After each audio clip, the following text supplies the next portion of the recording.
Appreciate in public and depreciate in private എല്ലാ പ്രബുദ്ധരായുള്ള മലയാളികൾക്കും അറിയാം. പക്ഷെ എന്താണ് നമ്മുടെ കേരളത്തിൽ നടക്കുന്നത്? ഈ ടിവിയിലൊക്കെ രാഹുൽ മാങ്കൂട്ടത്തിനെ പറ്റിയുള്ള ഈ ചാനൽ ചർച്ചകളൊക്കെ ഒന്ന് നിർത്താമോ? ദയവ് ചെയ്ത്. ഭയങ്കര വിഷമോ ഇതൊക്കെ കേൾക്കുന്നത്. ആ വ്യക്തി എന്നുള്ളതിനേക്കാൾ ആ പർട്ടിക്കുലർ വ്യക്തി എന്നുള്ളത് മാത്രമല്ല, ഒരു ചെറുപ്പക്കാരൻ അവന്റെ ജീവിതം വെച്ചാണ് മറ്റുള്ളവർ കളിക്കുന്നത്. ജീവിതം മാത്രമല്ല, ജീവൻ. അവൻ പിടിച്ചു നിൽക്കുന്നെങ്കിൽ അവന്റെ തൊലിക്കെട്ടിയുടെ കനം തന്നെ, അല്ലെങ്കിൽ അവന്റെ അമ്മയുടെ പ്രാർത്ഥന. നിങ്ങൾ ആരെങ്കിലും ആ മാതാവിനെ പറ്റി ചിന്തിക്കുന്നുണ്ടോ? എന്റെയൊക്കെ പ്രായമേ കാണത്തുള്ളൂ ആ സ്ത്രീക്കും.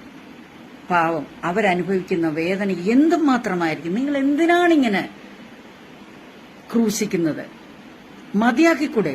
ഈ ചാനൽ ചർച്ചകളൊക്കെ നിർത്തിക്കൂടെ? ഞങ്ങൾ മടുത്തു. ഞങ്ങൾക്ക് ഇനി അത് കേൾക്കുകയേ വേണ്ട. തെറ്റ് ചെയ്തവൻ ശിക്ഷ അനുഭവിക്കട്ടെ, ഉപ്പ് തിന്നുന്നവൻ വെള്ളം കുടിക്കട്ടെ. മതിയാക്ക്. അമ്മച്ചി, അവര് മതിയാക്കില്ല അമ്മച്ചി, അവരത് മതിയാക്കില്ല. കാരണം അവരുടെ വ്യൂവർഷിപ്പിന്റെ അടിസ്ഥാനം എന്ന് പറയുന്നത് അത് രാഹുൽ മാങ്കൂട്ടമാണ്. അത് രാഹുൽ മാങ്കൂട്ടമാണ്. വെറുതെയല്ല അമ്മച്ചി. ഇവര് ഇപ്പോ നേമം ഷജീറിനെ സ്ഥാനാർത്ഥിയാക്കിയതിന് ചോദിച്ച ചോദ്യം കേട്ടില്ലേ? രാഹുലിന്റെ കൂടെ നിയമസഭയിലേക്ക് കൂട്ടുപോയ ആളാണല്ലോ, അയാളെ സ്ഥാനാർത്ഥിയാക്കിയില്ലേ എന്നാണ് ചോദ്യം. എന്താണ് അയോഗ്യത ഉള്ളത്? രാഹുലിന് നിയമസഭ, നിങ്ങളൊന്ന് ആലോചിക്കണം, രാഹുലിന്റെ കൂടെ പോയത് നിയമസഭയിലേക്കാണ്, കേരളത്തിന്റെ നിയമനിർമ്മാണ സഭയിലേക്കാണ് നേമം ഷജീർ രാഹുലിന് കൂട്ടുപോയത്. അല്ലാതെ വല്ല ഹോട്ടൽ മുറികളിലേക്കോ വല്ല പബ്ബിലേക്കോ വല്ല ബാറിലേക്കോ ഒന്നുമല്ല. ആ നിയമനിർമ്മാണ സഭയിൽ ഇരിക്കാൻ രാഹുൽ മാങ്കൂട്ടത്തിന് അയോഗ്യതകൾ ഇല്ല. എന്നിട്ടും വീണ്ടും ചോദിക്കുകയാണ്, ഈ നിയമനിർമ്മാണ സഭയിലേക്ക് കൂടെ പോയല്ലോ, പിന്നെ എന്താണ് അയാളെ സ്ഥാനാർത്ഥിയാക്കിയത്?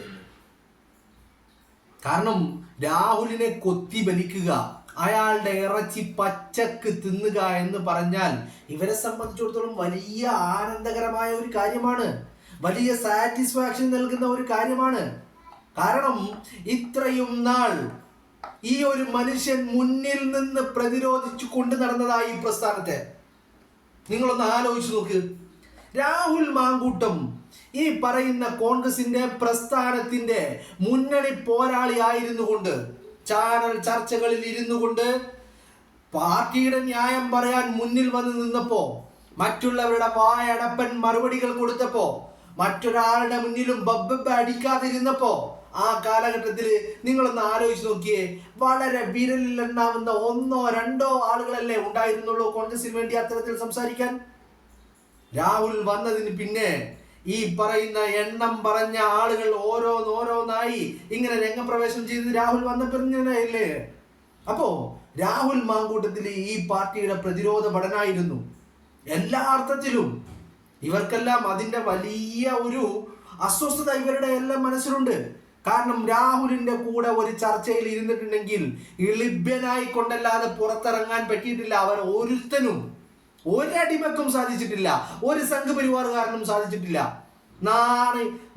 നാണം കെട്ടിട്ടല്ലാതെ രാഹുലുമായിട്ടുള്ള ചർച്ചയിൽ നിന്ന് ഇറങ്ങിപ്പോകാൻ ഒരുത്തനും സാധിച്ചിട്ടില്ല. തല പൊക്കി നടക്കാൻ ഒരുത്തനും സാധിച്ചിട്ടില്ല. അതിനുള്ള അവസരം രാഹുൽ കൊടുത്തിട്ടില്ല എന്നുള്ളത് തന്നെയാണ്. ഇവരുടെയൊക്കെ ഇവന്റെയൊക്കെ രാജാവിന്റെ മുഖത്ത് നോക്കി വിരൽ ചൂണ്ടി സംസാരിക്കാൻ നട്ടലുള്ളവരായിരുന്നു. അതിന്റെയൊക്കെ ഒരു പറയുന്ന ഈ ചൊറിച്ചില് അടിമകളുടെ മനസ്സിലുണ്ട്. അതുകൊണ്ടാണ് അവരിങ്ങനെ പച്ചിറച്ചി തിന്നുകൊണ്ടിരിക്കുന്നത്. അതുകൊണ്ടാണ് ഈ പച്ചയിറച്ചി തിന്നുകൊണ്ടിരിക്കുന്നത്. കാരണം രാഹുലിനെ ഒന്ന് ചൊറിയാൻ കിട്ടിയ അവസരം ഇത് മാത്രമാ. പിന്നെ അമ്മച്ചി പറഞ്ഞതുപോലെ ഈ പറഞ്ഞവൻ ഉപ്പ് തിന്നവൻ വെള്ളം കുടിക്കട്ടെ, ഈ കുറ്റം ചെയ്തവൻ ശിക്ഷ അനുഭവിക്കട്ടെ എന്ന് അമ്മച്ചി പറഞ്ഞില്ലേ? അത് കുറ്റം ചെയ്തവനും ഉപ്പ് തിന്നവനും വെള്ളം കുടിച്ചാൽ മതി. ഇതൊന്നും ചെയ്യാത്തവൻ ആ വെള്ളം കുടിക്കേണ്ട കാര്യമില്ല. ഉപ്പ് തിന്നാത്തവൻ വെള്ളം കുടിക്കേണ്ട കാര്യമുണ്ടാ? തെറ്റ് ചെയ്യാത്തവൻ ശിക്ഷ അനുഭവിക്കേണ്ട കാര്യമുണ്ടാ? ഒരിക്കലുമില്ല. ഈ മാധ്യമ വിചാരണകൾ നിങ്ങളൊന്നെടുത്ത് പരിശോധിച്ച് നോക്കിയേ. ഈ മാധ്യമ വിചാരണകളും ഈ പറയുന്ന വിവാദങ്ങളും കോലാഹലങ്ങളും കഴിഞ്ഞിട്ട് എത്ര ദിവസമായി? ഓഗസ്റ്റ് 20-നാണ് ആദ്യം ആരോപണം ഉന്നയിക്കപ്പെടുന്നത്. ഓഗസ്റ്റ് കഴിഞ്ഞു സെപ്റ്റംബർ, ഒക്ടോബർ കഴിഞ്ഞു നവംബർ, ഓഗസ്റ്റ് തൊട്ട് സെപ്റ്റംബർ 20, ഒക്ടോബർ 20, നവംബർ ഇന്ന് 12 ആയിരിക്കുന്നു. ഓൾമോസ്റ്റ് 3 മാസ കാലയളവായിരിക്കുന്നു. നിങ്ങളൊന്ന് ആലോചിച്ച് നോക്കി, ഈ 3 മാസ കാലയളവിനിടയിൽ പോലീസ് പരാതിക്കാരില്ലാതെ സ്വമേധയാ കേസെടുക്കുന്നു, പോലീസ് അന്വേഷിക്കുന്നു, പോലീസ് ഹൈദരാബാദ് പോകുന്നു, പോലീസ് ബാംഗ്ലൂർ പോകുന്നു, പോലീസ് ചെന്നൈയിൽ പോകുന്നു, പോലീസ് വിവിധ ഇടങ്ങളിൽ ഓടി നടക്കുന്നു, ആശുപത്രികളും ക്ലിനിക്കുകളും തപ്പി നടക്കുന്നു. എന്തിന്റെ അടിസ്ഥാനത്തിൽ ആശുപത്രികളും ക്ലിനിക്കുകളും തപ്പി നടന്ന്? ഈ പറയുന്ന കേരളത്തിലെ മുഖ്യധാര മാധ്യമങ്ങൾ പടച്ചുവിട്ട വാർത്തകളുടെ അടിസ്ഥാനത്തിൽ. എന്നിട്ട് ഈ ആശുപത്രികളിലും ഈ പറയുന്ന ക്ലിനിക്കുകളും പോയിട്ട് എന്തെങ്കിലും ഒരു കച്ചിത്തുരുമ്പ് ഇവർക്ക് ലഭിച്ചോ? എന്തെങ്കിലും ഒരു കച്ചിത്തുരുമ്പ്, എന്തെങ്കിലും രാഹുലിനെ പൂട്ടാനുള്ളത്? നിങ്ങളൊന്ന് ആലോചിച്ച് നോക്കിയേ. രാഹുൽ തന്നെ പറഞ്ഞ് ഓർക്കുന്നില്ലേ നിങ്ങൾ? ഈ കേരളത്തിലെ പോലീസ് എന്തായാലും രാഹുലിനെ അനുകൂലിച്ചു കൊണ്ടുള്ള ഒരു അന്വേഷണം എന്തായാലും നടത്തില്ലല്ലോ. കിട്ടിയ ചാൻസിന് രാഹുലിനെ തൂക്കിയെടുത്ത് അകത്തിടാനുള്ള ഏർപ്പാടല്ലേ അവർ നോക്കുള്ളൂ. കേരളത്തിന്റെ പോലീസിനെ ഭരിക്കുന്ന ആഭ്യന്തരമന്ത്രി ആരാ? പിണറായി വിജയനല്ലേ? പിണറായി വിജയന്റെ ശത്രുക്കളിൽ മുഖ്യ ശത്രു, പിണറായി വിജയന്റെ മുഖത്ത് നോക്കി വിരൽ ചൂണ്ടി സംസാരിക്കുന്ന വ്യക്തി അതാരാ? രാഹുൽ മാങ്കൂട്ടമല്ലേ? ആ രാഹുലിനെ തൂക്കിയെടുത്ത് അകത്തിടാൻ കിട്ടുന്ന അവസരം ഇവര് പാഴാക്കുമെന്ന് നിങ്ങൾ കരുതുന്നുണ്ടോ? നിങ്ങളൊന്ന് ആലോചിച്ച് നോക്ക്. ഇവിടെ ഒരു 2 കാര്യങ്ങൾ നമുക്ക് കമ്പയർ ചെയ്യാം. ഒരു ഭാഗത്ത് രാഹുൽ മാങ്കൂട്ടം, മറ്റൊരു ഭാഗത്ത് CPMന്റെ കൊല്ലത്ത് നിന്നുള്ള MLA ആയിട്ടുള്ള മുകേഷ്, സിനിമാ നടനായിട്ടുള്ള മുകേഷ്. ഈ മുകേഷിനെതിരെ ഒരു പരാതി ഉയർന്നു വന്നല്ലോ. രാഹുലിനെതിരെ ഉയർന്നു വന്ന രീതിയിലുള്ള സമാനമായ പരാതി, ലൈംഗിക ആരോപണ പരാതി മുകേഷിനെതിരെ ഉയർന്നു വന്നല്ലോ. എന്താ മുകേഷ് ചെയ്തത്? മുകേഷ് ഒളിവിൽ പോയില്ലേ? ഇവിടുത്തെ മാധ്യമങ്ങള് മഷിയിട്ട് നോക്കിയിട്ട് മുകേഷ് എവിടെയാണെന്ന് കണ്ടെത്താൻ കഴിഞ്ഞോ? ഇല്ലല്ലോ. ഈ ഒളിവിൽ കഴിഞ്ഞുകൊണ്ട് മുകേഷ് ഹൈക്കോടതിയിൽ മുൻകൂർ ജാമ്യാപേക്ഷ നൽകിയില്ലേ? ആന്റിസിപ്പേറ്ററി ബെയിൽ അപേക്ഷ നൽകിയില്ലേ മുകേഷ്? എന്നിട്ട് ആന്റിസിപ്പേറ്ററി ബെയിൽ അനുവദിച്ച് കിട്ടിയതിന് തൊട്ട് പിന്നാലെ മുകേഷ് രംഗത്ത് വന്നില്ലേ? ഈ മുകേഷിനെ പോലീസ് ചോദ്യം ചെയ്യാൻ വിളിപ്പിച്ചില്ലേ? ചോദ്യം ചെയ്തതിന് ശേഷം മുകേഷിന്റെ അറസ്റ്റ് രേഖപ്പെടുത്തിയില്ലേ? എന്നിട്ട് ഈ മുൻകൂർ ജാമ്യം ഉള്ളത് കൊണ്ട് മാത്രം മുകേഷിനെ ജാമ്യത്തിൽ പുറത്തു വിടുകയല്ലേ ചെയ്തത്? എന്നാൽ രാഹുൽ മാങ്കൂട്ടത്തിന്റെ കാര്യത്തിൽ നിങ്ങളൊന്ന് ആലോചിച്ച് നോക്കിയേ. രാഹുലിനെതിരെ ഉയർന്നു വന്നിരിക്കുന്ന ആരോപണങ്ങളിലെ ഈ പറയുന്ന രാഹുലിനെതിരെ പോലീസ് രാഹുലിനെ എപ്പോഴെങ്കിലും ചോദ്യം ചെയ്യാൻ വിളിച്ചോ? രാഹുൽ എവിടെയെങ്കിലും ഒളിവിൽ പോയോ? രാഹുല് ഈ പറഞ്ഞ കാലയളവില് ഈ വേട്ടക്കാരിങ്ങനെ വേട്ടയാടിയ സമയത്ത്, പച്ചയിറച്ചി ഇങ്ങനെ കൊത്തിക്കേറിയ സമയത്ത് രാഹുൽ അടൂരിലെ വീട്ടിലുണ്ടായില്ലേ? അയാൾ ആ വീട്ടിൽ തന്നെ ഉണ്ടായില്ലേ? ആ വീട്ടിലിരുന്നു കൊണ്ട് അയാൾ മാധ്യമ പ്രവർത്തകരെ കണ്ടില്ലേ?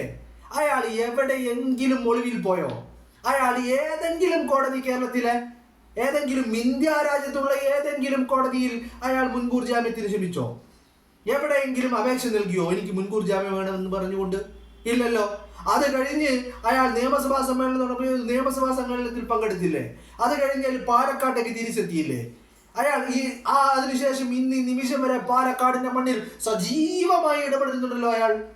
എന്നെങ്കിലും ഒരു ദിവസം ഈ പറയുന്ന ഹൈദരാബാദും ബാംഗ്ലൂരും ചെന്നൈയിലും ഒക്കെ പോയി തെളിവുകൾ ശേഖരിച്ചില്ലേ?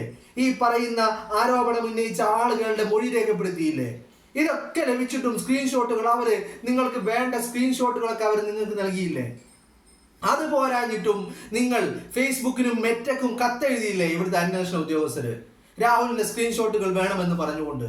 എന്നിട്ട് ഇതൊക്കെ ലഭിച്ചിട്ടും എന്നെങ്കിലും ഒരു തവണ ഒരു ഫോൺ കോളുടെയെങ്കിലും രാഹുലിനെ വിളിച്ചുകൊണ്ട് അന്വേഷണ ഉദ്യോഗസ്ഥനാണ്, രാഹുലെ ഇതിനെക്കുറിച്ച് എന്താ പറയാനുള്ളത് എന്നെങ്കിലും ഏതെങ്കിലും ഒരു അന്വേഷണ ഉദ്യോഗസ്ഥൻ ചോദിച്ചോ? അതല്ല, രാഹുലെ ഇന്ന ദിവസം ഇന്ന സമയത്ത് ഇന്ന സ്റ്റേഷനിൽ ഹാജരാകണം, അന്വേഷണ ഉദ്യോഗസ്ഥർക്ക് മുന്നിൽ ഹാജരാകണം, ചില കാര്യങ്ങൾ ചോദിച്ചറിയാനുണ്ട് എന്ന് രാഹുലിനോട് ആരെങ്കിലും പറഞ്ഞോ? ഏതെങ്കിലും പോലീസുകാരൻ അന്വേഷണത്തിന്റെ ഭാഗമായിട്ട് രാഹുലിനെ വിളിച്ചു വരുത്തിയോ? ഇതൊന്നും നടന്നിട്ടില്ലല്ലോ. പിന്നെ എങ്ങനെയാണ് രാഹുൽ കുറ്റക്കാരനാവുന്നത്? ഇത്രയും ദിവസമായിട്ട് ഈ കേസ് അന്വേഷണം എവിടെ വരെ എത്തി നിൽക്കുന്നു? ഈ ആരോപണങ്ങൾ വെറും അടിസ്ഥാനരഹിതമായ ആരോപണങ്ങളായിരുന്നില്ലേ? പിന്നെ എന്തിനാണ് പിന്നെയും രാഹുലിന്റെ പുറകെ കൂടുന്നത് ഈ മാധ്യമങ്ങള്? ഒരൊറ്റ കാര്യം മാത്രമേ ഉള്ളൂ. കാരണം അവരുടെ കണ്ടന്റ്, ഇവരുടെ റേറ്റിംഗ്, ഇവരുടെ വ്യൂവർഷിപ്പ്, അതൊക്കെ ബേസ് എന്ന് പറയുന്നത് രാഹുൽ മാങ്കൂട്ട. ഇവിടെ എല്ലാവരും പടച്ചുവിടുന്ന വാർത്തകളിൽ ഈ TRP റേറ്റിംഗ് ഒന്ന് നോക്കുക. നിങ്ങൾ രാഹുൽ മാങ്കൂട്ടവുമായി വിഷയപ്പെട്ട ചർച്ചകളിൽ ഉണ്ടാവുന്ന TRP റേറ്റിംഗ് നോക്കുക. രാഹുൽ മാങ്കൂട്ടവുമായി ബന്ധപ്പെട്ട് ഇവർ സോഷ്യൽ മീഡിയ പ്ലാറ്റ്ഫോമുകളിൽ ഇവിടുത്തെ എല്ലാ ന്യൂസ് മാധ്യമങ്ങളും എല്ലാ ദൃശ്യമാധ്യമങ്ങളും ഈ ക്ലിപ്പുകൾ പോസ്റ്റ് ചെയ്യുന്നുണ്ടല്ലോ. അതിന്റെ താഴെ വരുന്ന വ്യൂവർഷിപ്പ് ഒന്ന് നോക്കുക. സാധാരണ ഇവർ പോസ്റ്റ് ചെയ്യുന്ന ബാക്കിയുള്ള വീഡിയോകൾക്ക് വരുന്ന വ്യൂവർഷിപ്പ് ഒന്ന് നോക്കുക. എന്ന് പറഞ്ഞു കഴിഞ്ഞാൽ ഇവരുടെ കണ്ടന്റ് രാഹുൽ മാങ്കൂട്ടം മാത്രമാണ്. അതിനപ്പുറം ഇവർക്കെല്ലാവർക്കും വലിയ ഒരു ചൊറിച്ചിലുണ്ട് രാഹുലിനോട്. ആ ചൊറിച്ചില് കുറെ കാലങ്ങളായിട്ട് ഇവർ കൊണ്ടു നടക്കുന്നതാ. അതുകൊണ്ട് ഒരു അവസരം കിട്ടിയത് അങ്ങോട്ട് മാക്സിമം അതങ്ങ് ഉപയോഗിക്കാമെന്ന് കരുതി. ബട്ട് ഇപ്പുറത്ത് നിൽക്കുന്നത് രാഹുൽ മാങ്കൂട്ടമാണ് എന്നുള്ള ആ തിരിച്ചറിവ് ഇവർക്ക് ഉണ്ടായില്ല എന്നുള്ളതാണ്. അയാൾ സടകുടന്ന് എഴുന്നേറ്റു. അയാളുടെ രോമത്തിൽ തൊടാൻ ഇവർക്ക് സാധിച്ചില്ല. ഇപ്പൊ കരയുകയാ, മൂക്കൊലിപ്പിക്കുകയാ, കുരുപൊട്ടി ഒലിക്കുകയാ. രാഹുലിന്റെ വളർച്ച കണ്ടിട്ട്, അയാളുടെ പ്രവർത്തനങ്ങൾ കണ്ടിട്ട്, അയാളുടെ സ്വീകാര്യത കണ്ടിട്ട്, അയാൾ പാലക്കാട് നടത്തുന്ന പ്രവർത്തനങ്ങൾ കണ്ടിട്ട് കുരുപൊട്ടി ഒലിക്കുകയാ. ഇവർ വേട്ടയാടാൻ മുന്നിൽ നിന്നവർ തോറ്റ് തുന്നം പാറി പിന്നോട്ടടിക്കേണ്ടി വരുമ്പോ രാഹുൽ മുന്നോട്ട് കുതിക്കുന്നത് കാണുമ്പോ ആ കരച്ചിലിന്റെ ഭാഗമാ ഇന്നും രാഹുലിനെ ചർച്ചയാക്കി സജീവമാക്കി നിർത്തുവാനുള്ള ഈ തത്രപ്പാട്.